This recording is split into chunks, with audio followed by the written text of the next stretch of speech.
Thank you, Tamika. Good evening and welcome to tonight's regional news. The federal court in the United States has formally charged two Trinidad and Tobago-born Americans for joining the international terrorist group ISIS. Imran Ali, 53, and son Jihad Ali, 19, were charged in a Florida court with providing material support to ISIS. They are the first Trinidad and Tobago nationals to have been charged with terrorism offenses related to ISIS. According to the criminal complaints, Imran Ali took his wife, one stepchild, and 5 children to Syria to join ISIS in March 2015. Jihad Ali, who was born in November 2000, was just 14 at the time. Imran, U.S. officials said, has been on the radar of security services for a while. In 2018, the U.S. Department of Treasury named and sanctioned him along with fellow Trinidadian for organizing money transfers from Trinidad and Tobago to support Syria-based Trini ISIS fighters. According to research on TNT ISIS members, more than 240 TNT nationals migrated to the so-called Caliphate in Syria and Iraq. This makes Trinidad and Tobago one of the world's biggest recruiting grounds per capita of ISIS.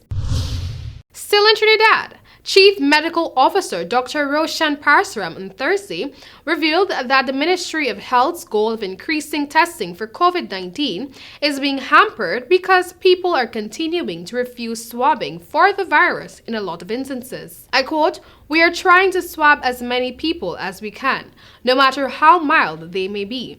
But of course, people can refuse swabbing, and they have," end of quote, Parsram said during a virtual press briefing. Much like refusing to be swabbed, he said citizens can also refuse to be treated for COVID-19. However, he noted that they still would need to be under the supervision of the ministry.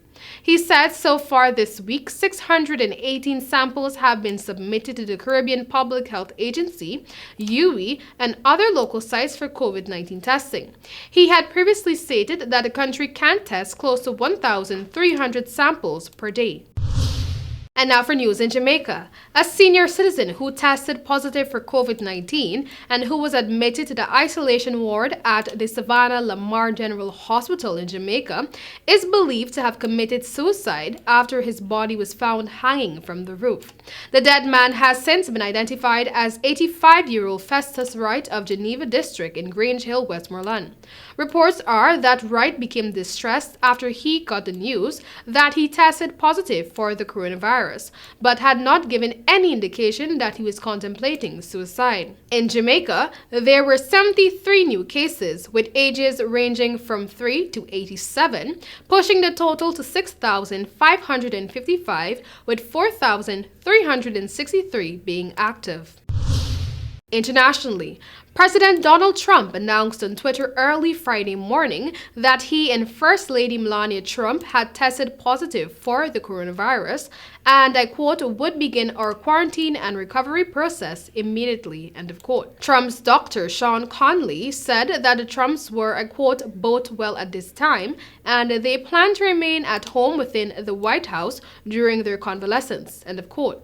A White House official added that Trump, who is 74, is experiencing mild symptoms, but is in good spirits and is conducting business as usual. The president's children, Barron Trump, Ivanka Trump, and his son-in-law, Jared Kushner, all tested negative for COVID-19 on Friday. Joe Biden, who shared a stage with Trump in Cleveland on Tuesday for the first presidential debate, has also tested negative for COVID-19 along with his wife, Jill. The president's result came after he spent months playing down on the severity of the outbreak that has killed more than 207,000 in the United States, and hours after insisting that, I quote, "the end of the pandemic is in sight," end of quote.